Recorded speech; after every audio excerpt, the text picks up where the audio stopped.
Welcome everyone back to AJ's World of Bodybuilding, and today I'm joined by, I call you the celebrity coach now, Patrick Tor. How are you? How are you doing today? I'm doing great. Thank you, AJ. How are you doing? Great. For you, it's been a great season, long season. It's almost over. Olympia win with the 212. The new guy, Nihat, Dubai Pro victory. Top four at the O at age 22, 23, 22. Yeah, I just turned 22. Yeah. Fabian victory and making weight for open. And for you personally, what's been one of the, I can't say a favorite highlight, but what's one of the best moments for you this year in 2025? I mean, all those that you mentioned are important moments.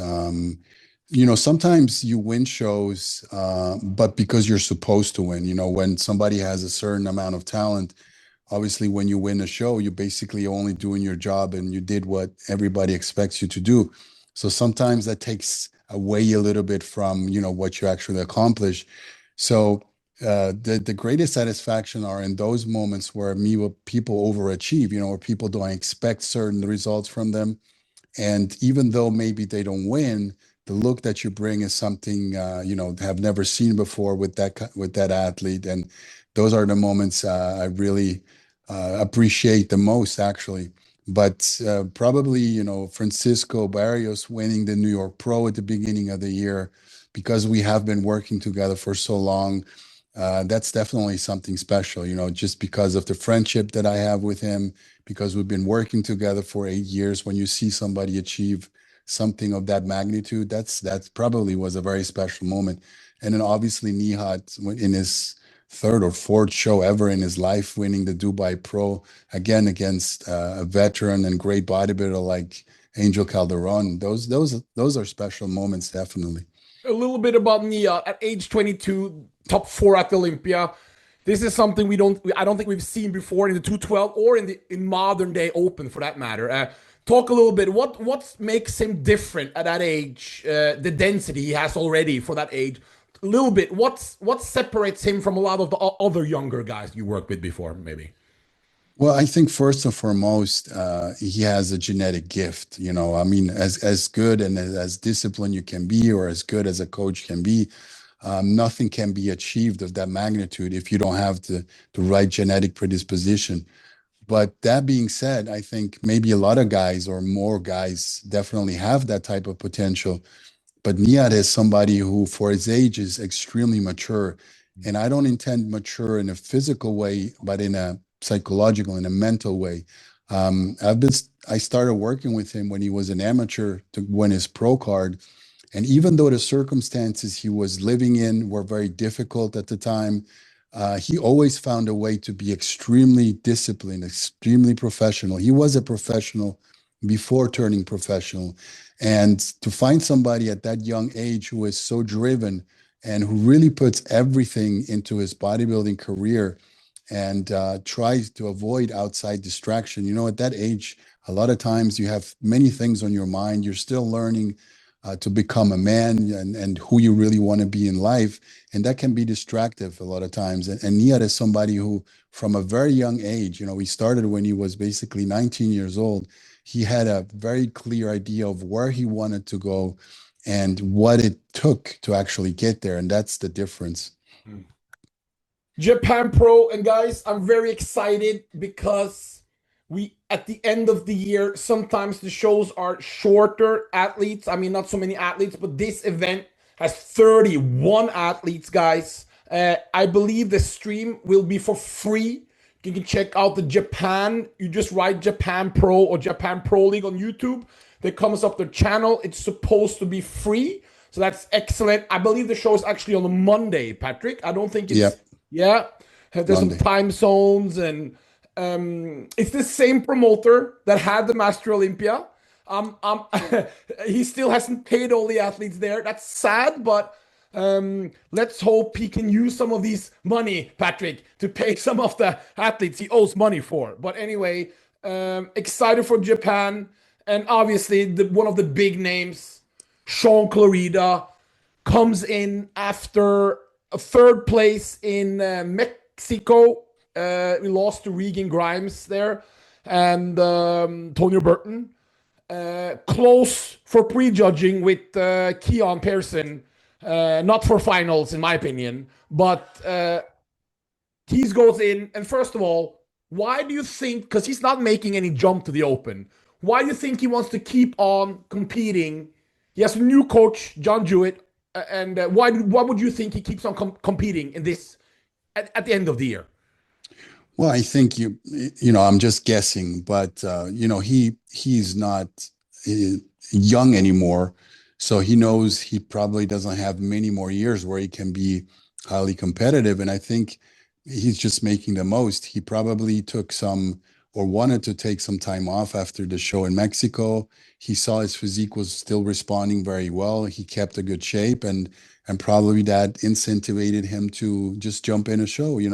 At that age, it's usually one of the good things about having such a muscle maturity at that age is that usually to get in shape, it's a lot easier sometimes. So I think for him, he stayed probably in good shape. He saw that he didn't have to suffer or go to extremes to keep that shape and to peak for the show. So he just jumped onto opportunity, knowing, hey, he's 40 more years old. He doesn't probably have 10 more years to go with this. Why not jump in and enjoy the process, as long as what he needs to do is not so extreme and his body can take it. This is the second peak, obviously, with John Jewett and him. I know it's not like everything is different, but how many shows would you say you need with an athlete when it comes to peaking, to understanding the body, how they peaks? Is there a specific number usually? Is it like 2 or 3 times, or usually for you, it's like how many shows would you say that you really need to find out how that athlete responds to your peaking? Well, AJ, every show is different, and you get there differently. If you come from an off season or you come from a state where you have been in shape for a long time, those actually change the way you actually can peak or need to peak an athlete. So the more opportunities you get, and opportunities in different circumstances, I would say usually at least 2, 3 shows. And again, having those scenarios play out differently. One show where you come from an off season and go into a show, one show where you have been in shape, or one show where you didn't have to diet so hard. The body responds differently every time. So if you have the opportunity to work with an athlete under these different circumstances that lead you into the show, I would say 2, maybe 3 shows, and you should have a good understanding of how the body wants to respond. Could this be why they're doing it? Because maybe they think they will have a legit. I'm probably thinking Clarida thinks he now can beat Keone next year. That it's a possibility based on what he did last year in his mind. You think that's maybe why they're doing it, to learn the body even more with a new coach to set up for next year? I think that's possible. That could be one of the reasons, but I think first and foremost is just that they, even at Olympia, they peaked extremely well. Very Everything well. was really on point. So they probably feel very confident. When you have an athlete and you have a good understanding right from the bat with this athlete, you see a certain trend of how his body wants to respond. That gives you confidence. And when you have that confidence, competing also is fun. So you want to challenge, you want to see how far you can bring, and you want to see how much you can actually come in fullness, how in dryness, and try out those different scenarios and different looks you can bring. So this probably they're going to use as a learning process for, like you said, next year. But they have nothing to lose and all to gain, especially in terms of what kind of look they actually want to bring. Just to say, we have him in our top. Well, we can see who we have probably winning now, but we have him in our top four, correct? For this show. Absolutely, Yeah. absolutely, yeah. Next guy, obviously, um, one you know very well. Well, you get to know him better. You don't know him that well yet, maybe. 2019, guys. Marc Hector came on the scene. He made a big splash when he went out to with Abdullah in this oxygen gym. There was a lot of improvements. A lot of things happened. Then, sadly, injuries happened. He changed direction with coaching, and he hasn't really been himself like that again.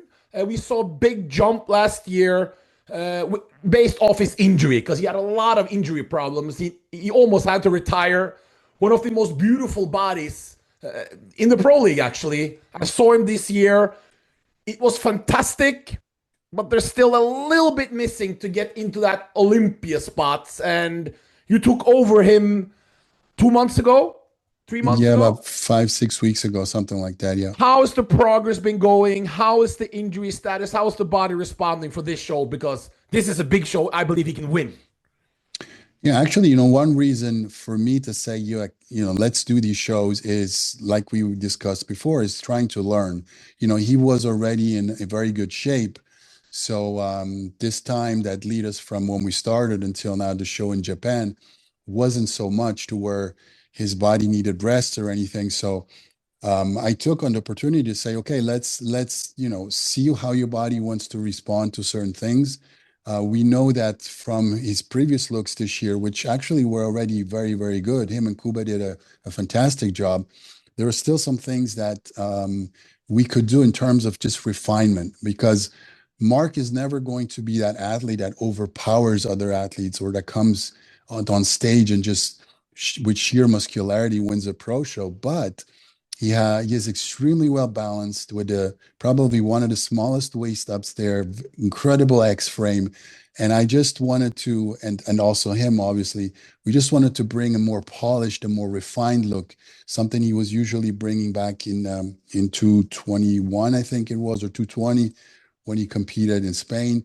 That was an extremely polished look. And I think that those are his strong points. So we took the opportunity just for these weeks to learn, gather some data for future shows. So we'll see how he stacks up against everybody.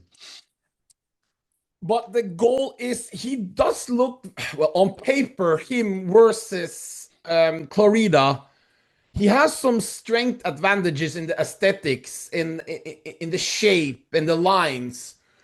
Taller, that might be an advantage versus Clarida in this matchup. Don't you think?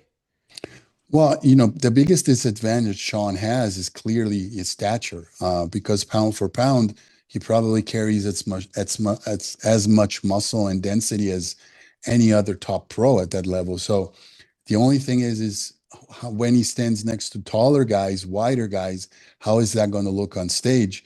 And Marc is, around 6 feet tall. He still weighs in the 250 pounds. He's in extremely good condition.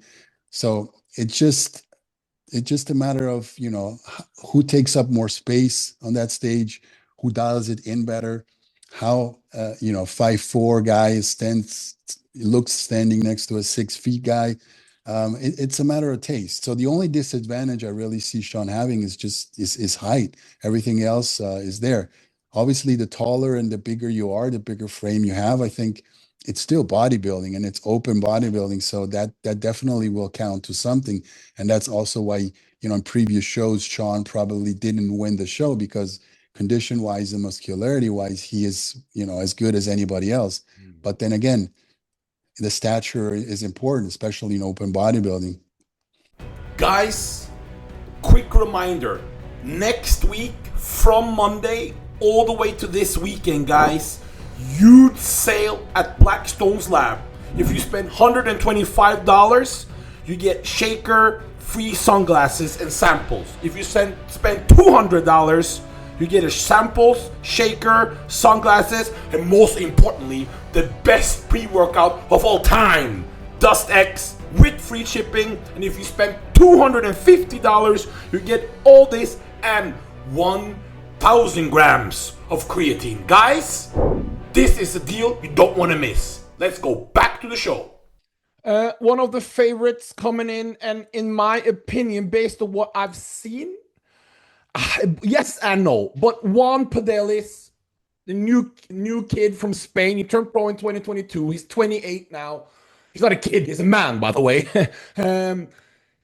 He is from the front phenomenal. He said that he's coming in.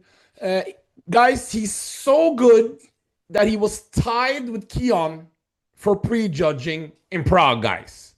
So from the front, I would say he's more impressive than Keone from the front, but not from the back. So the overall package is not as impressive, but he's so good that he was tied for Keone for prejudging. He comes in And you have to remember, Clarida just lost to Regan Grimes.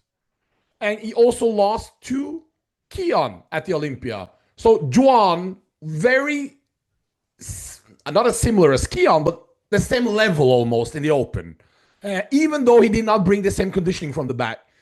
One, what do you think then coming into this show versus the Clarida, versus the Marc Hector? He's going to be dangerous. Well, just based on these last looks and on his physique, I mean, John has a lot of bells and whistles. He has probably one of the best structures in open bodybuilding today. Just his X frame, you know, his shoulder to waist ratio, the sweep on his quads. His front shots are outstanding, are phenomenal. And even his condition from the front is, I would say, very, very good.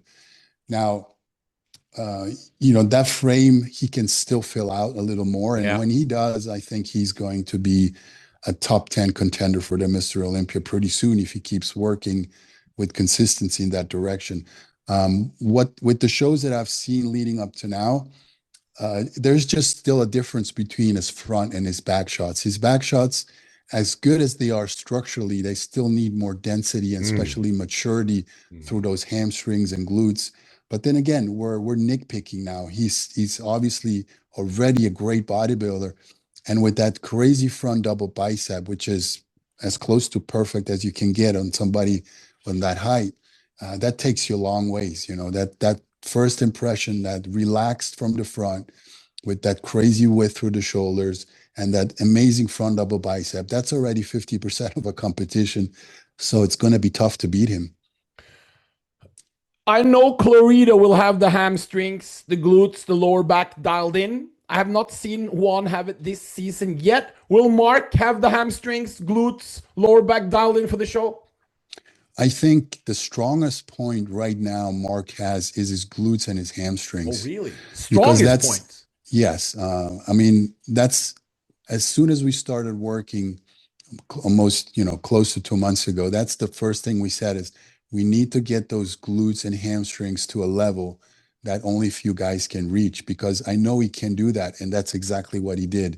His Okay. glutes are even denser now. He looks like he has those Ronnie Coleman glutes in terms of size, and his hamstrings are dialed in as much as you can. So the back shots or the conditioning from the back will be extremely good.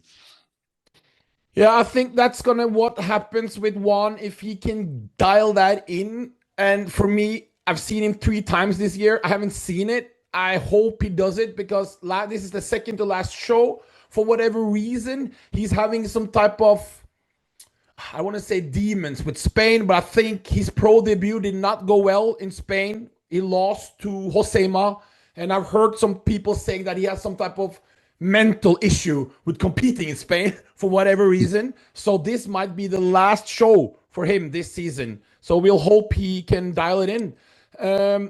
Beef Stew, Stuart Sutherland from America, big guy. He was on a massive jump back in 2023, actually.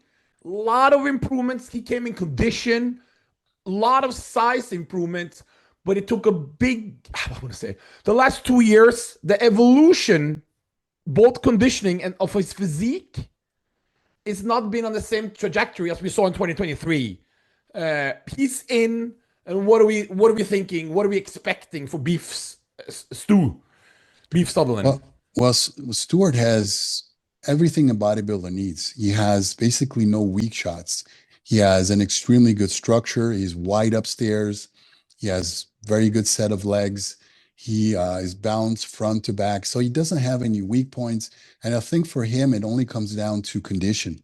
You know, how well can he dial it in and maintain that good condition and fullness? So structurally, he's very well balanced. So when he's on, he's definitely somebody who's, you know, difficult to beat. So it only comes down to how well and how conditioned he can come into the show. Yeah, I really hope he can nail it because he has a lot of fans and he's an exciting young guy, but he needs something positive probably to end the year. But I'm excited to see the Americans using their passport as it's not Yeah. only Europeans going to America. I love this trend that the Americans actually compete. And this is how long does it take to go to Japan? Have you been in Japan before? Yes, I have. Yeah. How Well, long? from Europe, it's if you have a direct flight, it's around 12 hours. Okay. Like Mark, for example, you had to fly to Cairo and then from Cairo to Japan. So it was like 2 hours and then 11 hours. So it's not easy to get there. I think for the Americans, it's a little closer, depending on which, coast you're on. From New York, it's longer. But if you're like in California, you just fly over the pond there basically. So I think 10, 11 hours, you should be there on a straight flight. So one we have in our top four. Beef, that's a wild card for me. That's not a guaranteed for me. What about you? Again, he's definitely somebody knocking at that first call out door. If he Yeah. comes in condition, maybe his best this year, I see him in that first call out just because he's complete. At that level, it's not just about condition, size, it's about completeness. And Yeah. he doesn't have any missing body parts. And I think again, I'm going, consider that he's going to be in the first call out, definitely. A guy I think would have a chance to win it, Edward Ali, but he's not doing it. I don't know why his name is on the list. He was on the other list also. He's deep into off season, so we'll not talk about him right So now. Edward is not doing it, Carbon Ball? Last time I saw he was an off season. Okay. So I don't see him doing it then. Obviously, great talent, and he had the potential to win this show, in my opinion. If he Yeah. brought what he brought in Germany, Yeah. it was fantastic. But it does not look like he's going to compete. Then Jan Turek, very under under talked about. I think because he doesn't speak so much. He speaks English, but there's not so much social media going, and he's going under the radar. But what a phenomenal performance this year by Jan Turek. He's never mentioned, but tremendous condition and very balanced, Patrick, Jan Turek. Yeah. Yeah, he has everything. I think the main issue with Ian this year is just size, because he's also a pretty taller guy. The condition he brought this year in the shows that I saw him in is always on point. There's nothing to say about that. So I think for him, again, his arms sometimes look a little slim in the front double bicep and side shots. So I know he's going to bring the condition. He's balanced.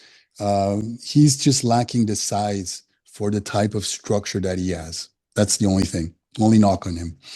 I see him as potentially making the top four, top five based on what I saw in Poland. I know it was it Poland last show? I think it was the last show he did was Romania. Romania. Very impressive, actually. He got a fourth. Yeah. Yeah. Very good. But as you said, to make the jump from these type of placings, it's size. It's a must. Yeah. Like because he's peak perfect and everything, so Yeah. he can improve more than what he already has with the physique he has right now. Very interesting, Florian person, a big guy, great potential back in 2022. There was a lot of talk about him. He did really well, I remember, in his pro debuts. And then he went into the classic, maybe not the most classical looking guy. Jumped back to open, did a great jump this year, and he's going to be dangerous in this show, Patrick. Yeah, he has one of my favorite physiques. I used to work with him when he Really? turned professional, and then Yeah. yeah, he turned pro, and then the next day with it, the pro debut, and he got fourth place. And Yeah. arguably in that show, he could have placed even higher. And I What would year say was that? it was 2019, I think, or What 18 or show? 19. Portugal? Yeah, the Portugal, yeah, the Yeah. Portugal show. He won the overall, and then the next day with it, the Open Pro. And in my opinion, he won that show back then. But again, I'm biased, so my but he had a beautiful physique. His extremely small waist. The only thing he was lacking back then was just the size on his back, but everything else was there. And this year, when he competed twice, he was missing that midsection. His strength was really that tiny midsection because the condition and muscularity were on point, was there, but his midsection looked a little wide, and that took away from his overall flow.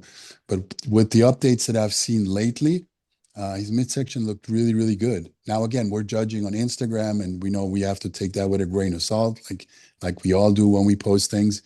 But he definitely looked with an improved midsection. His condition looks on point, and he has enough muscle to battle for that win. So that's definitely a top 3, 4 guy for me right there.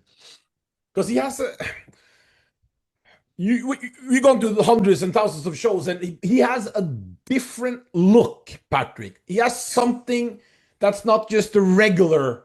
Well, no one is regular if you're a professional bodybuilder, but he has something different, Patrick. There's something special about him, correct?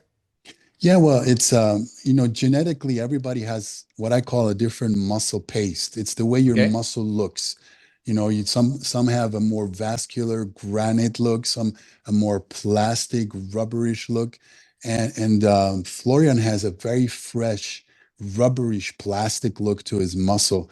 It looks really poppy and fresh. So that's Mm. that's something you can't, you either you have or you don't. It's a genetic attribute that you have, and that's what makes him so special. And obviously, the balance that he has from his lower to upper body in the front shots is really well. That dense chest, round shoulders.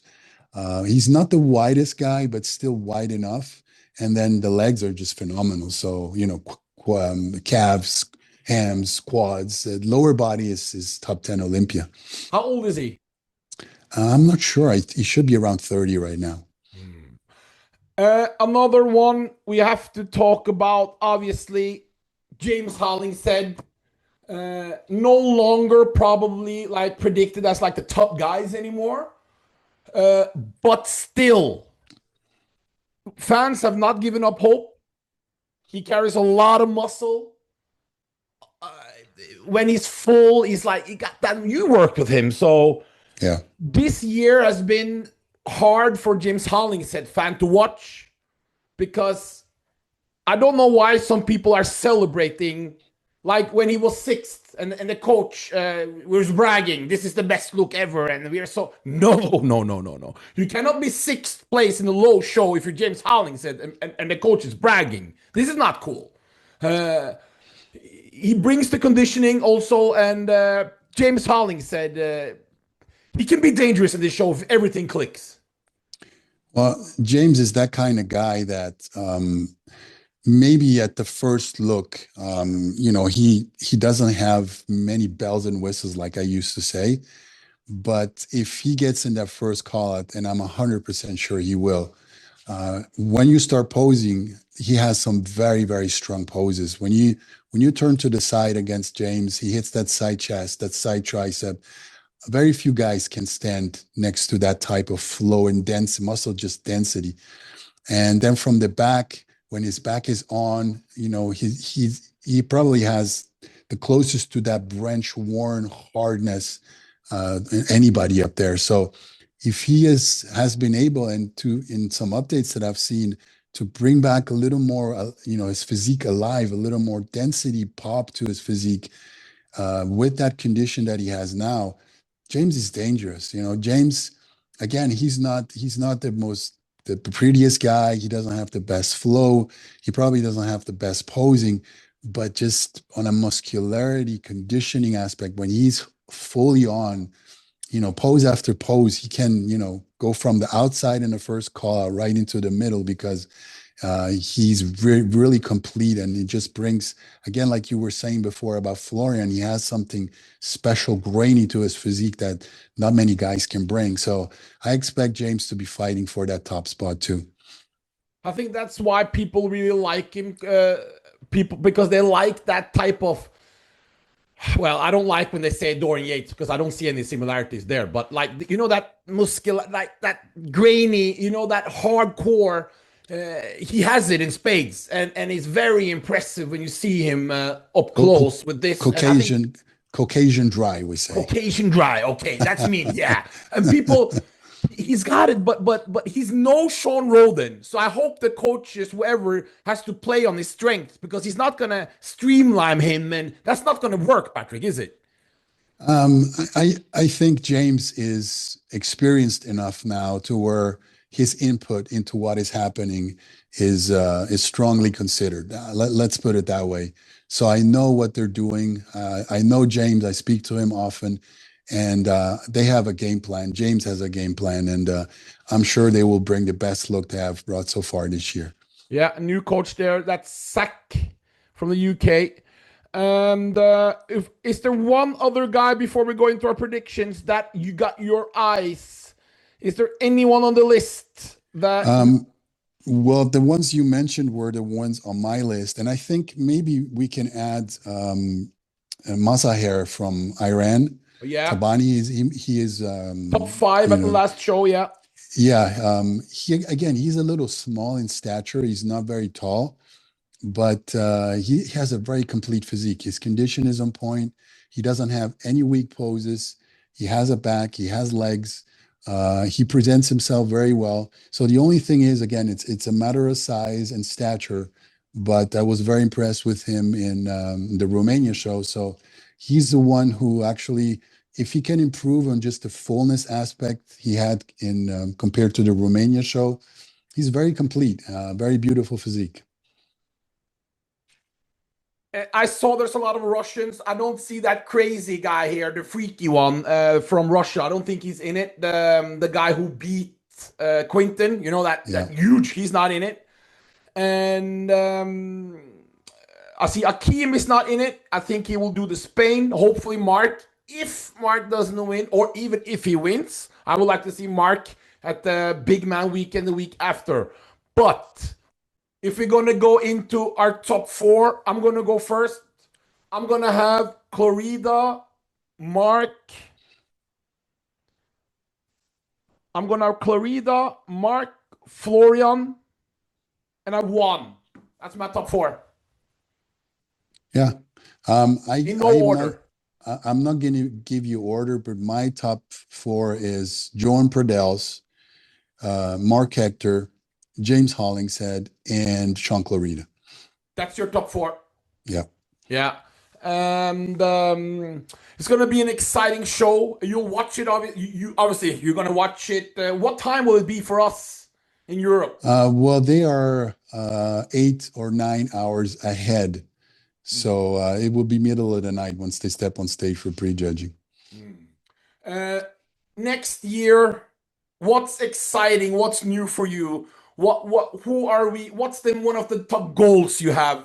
Nihat, obviously. What is the goal for Nihat? What's the goal for Fab? Logan, are you still with Logan? Yes, absolutely. Yeah. Yeah, let's go to Logan a little bit because Logan is one of my favorites. He looked great at the Olympia. Probably got a little bit overlooked. I wish he got a little bit more looks, but whatever. What's the plan for Logan? Well, he just needs time to put on size. Yeah. That's it's simply a size matter. We know how we can get in condition. We tried to bring a different look to the Olympia where we oriented ourselves more with the weight instead of just the look. For the Arnold Classic, we went all in for condition, and that worked out really well. That looked fantastic. I, it was said that he just wasn't muscular enough. So we said, okay, next time we're on stage, we need to bring more muscle. We work towards that direction. Unfortunately, there has never been in that time frame enough time to actually, go to the gym, eat, and put on that extra muscle. He definitely did look bigger, but he wasn't as sharp. He wasn't as conditioned. They expect that from him now. He set that standard, and you can be as good as you want, but if you don't reflect what the judges expect from you in terms of condition especially, then you obviously mark down. So you're not just compared against the other guys, but you're compared to your hypothetical one expectations from the judges. And I think that's why he was just outside that top 10 at Olympia, because judges did not see what they expected from him. But in order for us to achieve that Arnold Classic condition, which was still about 6 pounds under the weight limit, we need to put on more muscle and then actually have a chance to diet into that condition without losing any pounds to his weight limit. That's the goal. So he needs just basic heavy lifting, eating, training, sleeping for long enough. And once we see that he reaches that off-season 240, 245 pounds, which he's never been to before, then we'll be happy. So there will be no Arnold Classic then for him. That's too early. Yeah, he has been doing show after show. He's done the Arnold after the Olympia, and then he's done show before the Olympia, and then at the Olympia. So there's never been time to really regenerate and actually put on that muscle. So no Arnold Classic, no. And what about Fabian? Fabian, it was a very difficult year, to be honest with you. Not just because he has been on the prep for so long, but also because of many things that are happening in his life. His business is expanding. You know, he has a little son. So there were many things that he would try to juggle. Plus, we were on a contest prep diet for, almost 7 months, which wasn't easy on him. So right now, we're really making sure he recovers. And then once the new year starts, we'll have a discussion together and see in what direction he wants to go. If you're asking me as a bodybuilding fan, and I told this, to him, I would like to see him in the open. But again, that would be a different type of challenge. That's a different type of mountain you want to climb. So, but I'd like to see him there because I know he can be very competitive. Last question before we go. Is there any possibility with another year of pure growth that Nihat, we will see him battling 1-2 versus Keone Pearson at the 2026 212 Olympia? Is that a goal or is something achievable in your opinion?